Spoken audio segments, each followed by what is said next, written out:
I'm John Vasiloff, and I've been nominated for the ALS Ice Bucket Challenge by David Vasiloff, Bill Doherty, and Lily Bowen.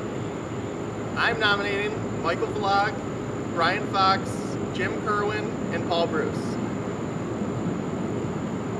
But before I do, since this is about awareness, I wanted to explain how this disease has personally affected me in the death of my father, Richard Vasiloff, over 5 years ago. ALS stands for amyotrophic lateral sclerosis. It's a motor neuron disease that affects your voluntary muscle movement. And most ALS patients die within 2 to 5 years of their diagnosis from respiratory failure because their lung muscles give out.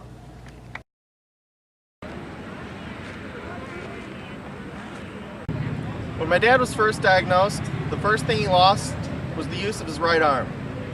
Now he could get it up to about here without experiencing too much trouble, but once he moved it up to here, it started to really hurt him. Now my dad was a pitcher in softball, and he thought even with the disease that he could still play. However, as he was practicing, he realized he couldn't control the tips of his fingers.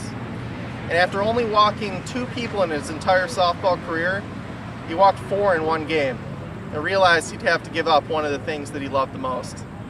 It seemed like every week ALS took something more away from him. Because he was limited with the use of his right arm, driving became difficult, especially doing the turns. So we had to get him a knob that goes on the front of your steering wheel so he could just do every turn with his left hand.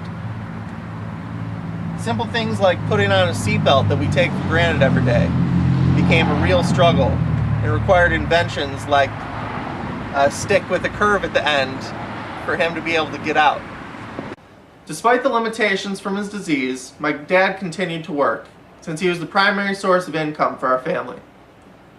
At work, he had to continue adapting to the challenges the disease presented.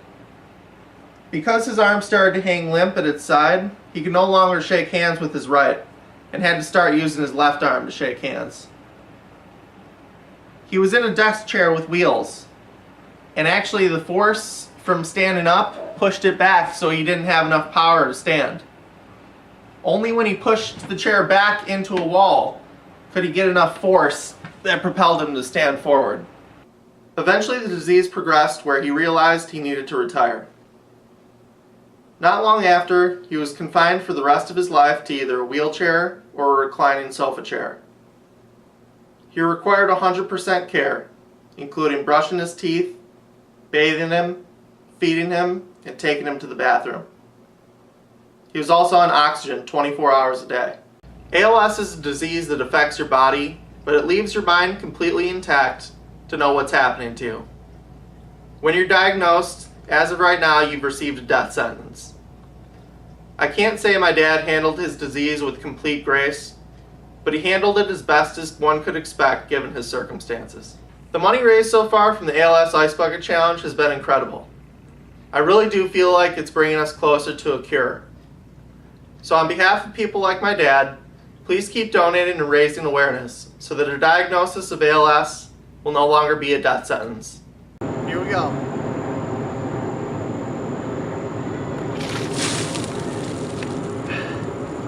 Thanks for everything.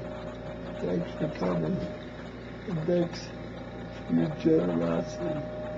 We really appreciate it. Bye-bye.